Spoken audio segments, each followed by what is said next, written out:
Concept king class में आप सभी का स्वागत है। आज हम लोग physical properties of alkyl halide, aryl halide के बारे में पढ़ेंगे। उससे पहले हमको एक रिएक्शन जो छूट चुका था, वैसे हम लोग 11th क्लास के ऑर्गेनिक में एल्कीन में पढ़े हुए हैं। इस चीज को मैं चाहता हूं कि पुनः उसको एक बार रिपीट कर दिया जाए। एल्कीन को जब ब्रोमीन वाटर के साथ CCl4 के उपस्थिति में रिएक्शन कराया जाता है तो bromine double bond containing carbon पर जाकर के ऐड हो जाता है और रेडिश ब्राउन कलर जो है ब्रोमीन का वो खत्म हो जाता है, डिस्चार्ज हो जाता है। यानी डबल बॉन्ड को डिटेक्ट करने के लिए ब्रोमीन वाटर आवश्यक है, तो डबल बॉन्ड डिटेक्शन। तो हम लोग देखेंगे एडिशन ऑफ, एक लाइन लिखना है, इसको नोट करके लिख लीजिएगा। The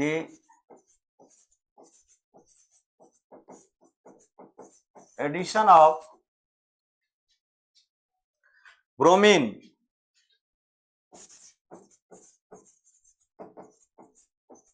in presence of CCl4 nonpolar compound है,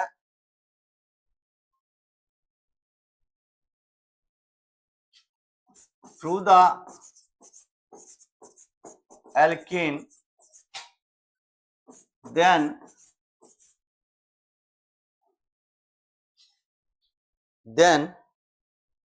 reddish brown color of bromine,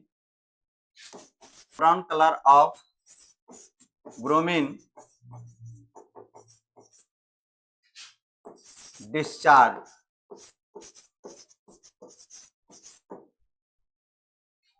यानी डबल बॉन्ड डिटेक्टर का ये कार्य करता है। CH2 double bond CH2 bromine के साथ रिएक्शन करेगा इन प्रेजेंस ऑफ CCl4। तो यहाँ पर CH2 यहाँ Br और यहाँ क्या देगा Br। ये रिएक्शन बहुत ही जरूरी है, इसको आपको ध्यान रखना है। अब हम लोग देखेंगे physical properties of alkyl halide. Physical properties में हम लोग ये देखते हैं कि इसका बॉइलिंग पॉइंट क्या है, मेल्टिंग पॉइंट क्या है, सॉलिड, लिक्विड, गैस, ये सब चीज देखा जाता है, डेंसिटी वगैरह देखा जाता है। तो हम लोग सबसे पहले physical properties of alkyl halide में यहाँ हेडिंग देंगे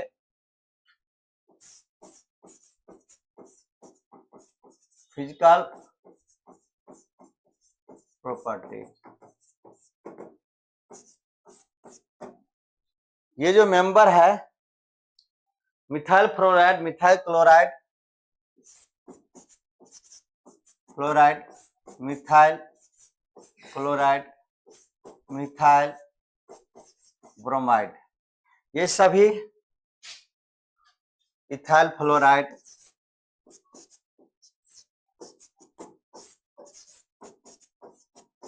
इथाइल क्लोराइड, ये सभी गैसियस स्टेट में पाया जाता है।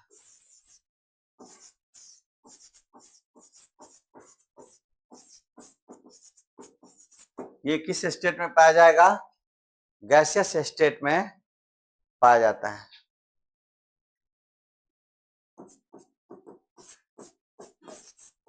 Remaining up to carbon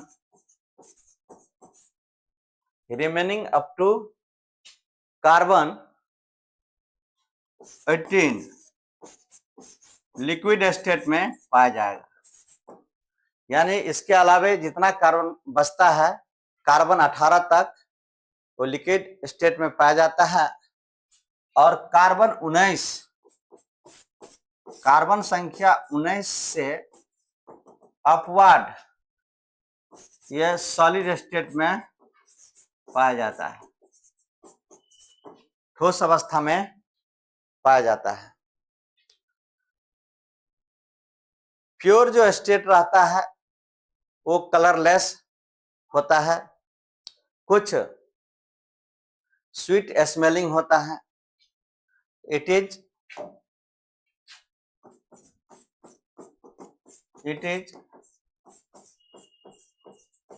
colourless, sweet smelling. कुछ का स्मेल क्या होगा? स्वीट होगा, कुछ क्या होगा? कलरलेस होता है। C2H5Cl एनेस्थेटिक के रूप में यूज किया जाता है। C2H5Cl यूज्ड एज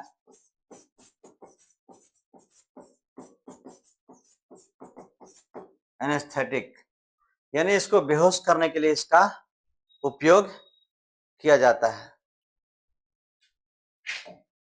और ये RI और IR ये मिल जाता है यूवी लाइट के उपस्थिति में, तो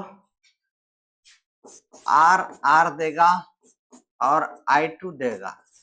ये I2 वोलाटाइल होता है, यानी कि I2 क्या होगा?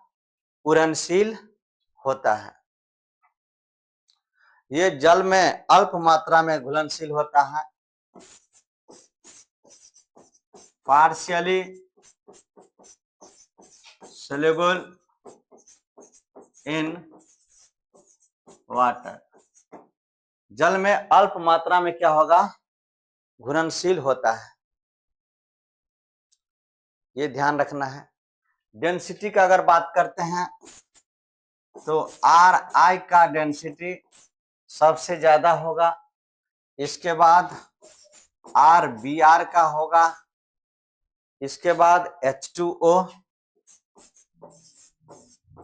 इसके बाद RCl और RF। तो डेंसिटी जो है एल्काइल आयोडाइड और एल्काइल ब्रोमाइड का जल से अधिक होता है, परंतु एल्काइल क्लोराइड और एल्काइल फ्लोराइड का कम होता है।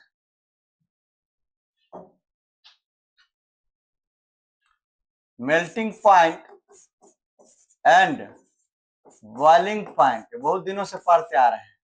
डायरेक्टली प्रोपोर्शनल होता है मोलिकुलर वेट के और इनवर्सली प्रोपोर्शनल होता है ब्रांचिंग के। तो यहाँ पर डायरेक्टली प्रोपोर्शनल हम लोग लिखेंगे मोलिकुलर वेट के, और इनवर्सली प्रोपोर्शनल होगा ब्रांचिंग के। यानी कि उसमें अगर शाखा आ जाता है तो मेल्टिंग पॉइंट बॉइलिंग पॉइंट घट जाता है, मोलिकुलर वेट के बढ़ने से मेल्टिंग पॉइंट बॉइलिंग पॉइंट बढ़ता है। पोलैरिटी का अगर ख्याल रखेंगे कि कौन ज्यादा पोलर होगा, तो RF सबसे ज्यादा होगा, इसके बाद RBr होगा, सॉरी RCl होगा, RCl। एक बार पुनः इसको रिपीट करते हैं। RF सबसे ज्यादा पोलर, इसके बाद RCl, इसके बाद RBr और RI सबसे कम होगा। यानी पोलर यानी कि प्लस और माइनस में, ऋणात्मक और धनात्मक में कौन जल्दी क्या होगा? टूटेगा।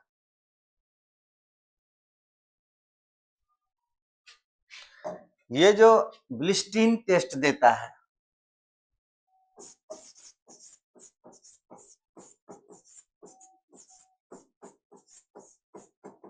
बहुत इंपॉर्टेंट है Beilstein test. Halogen derivative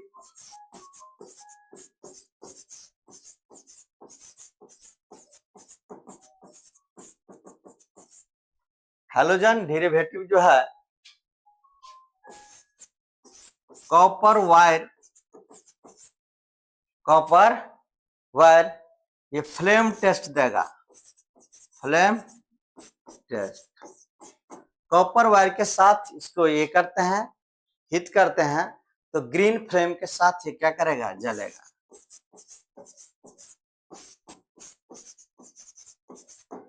green flame के साथ जलता है, तो इसको ब्लिस्ट्रीन टेस्ट कहते हैं। ये ध्यान रखना है। कुछ इंपॉर्टेंट जो क्वेश्चन है उसको, क्वेश्चन है which of the flowing has greater boiling point. पहला है RI, दूसरा RBR, तीसरा RCl और चौथा RF।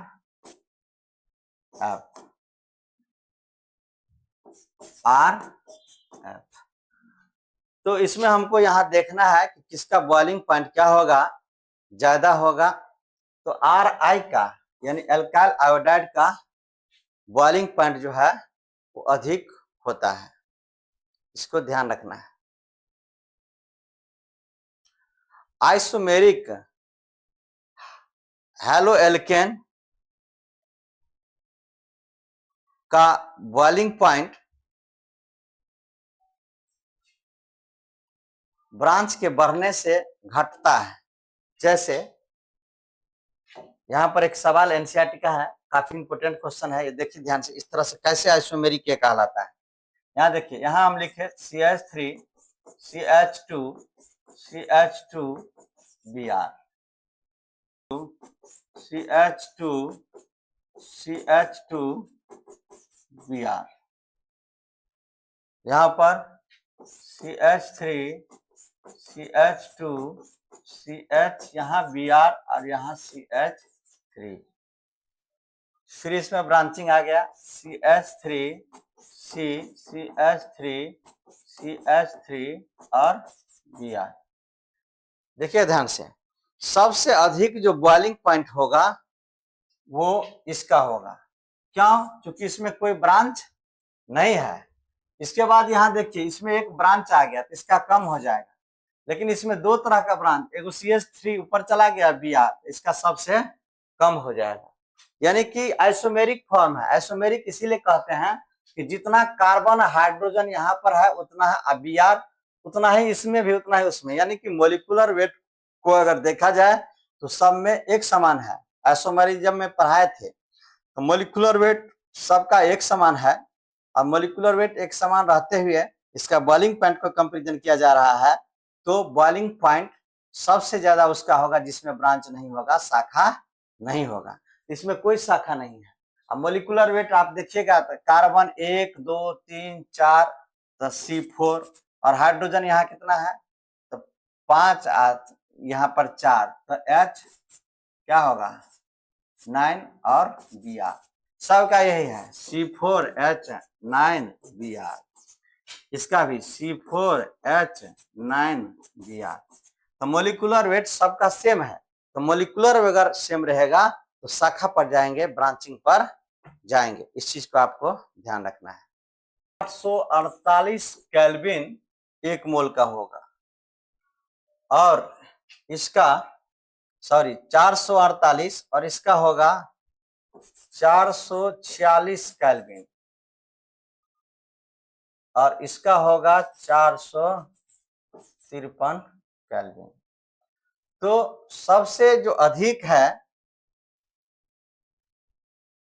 सबसे अधिक जो बॉइलिंग पॉइंट है ये इस फॉर्म में है, और यहाँ पर इसको देखा जाए तो ऑर्थो वाला में जो बॉइलिंग पॉइंट है वो क्या है, सबसे अधिक है।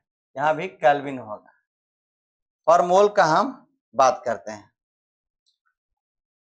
मेल्टिंग पॉइंट का अगर बात कर रहा है, मेल्टिंग पॉइंट का, तो ऑर्थो वाला का होगा 256 केल्विन, और मेटा वाला को होगा 249 केल्विन, और पारा वाला का होगा 323 केल्विन। तो काफी क्लोज रिलेशन है इसका, जो ध्यान रखना है मेल्टिंग पॉइंट और बॉइलिंग पॉइंट को। इस क्लास को हम यहीं पर एंड करते हैं। जय हिंद, जय भारत।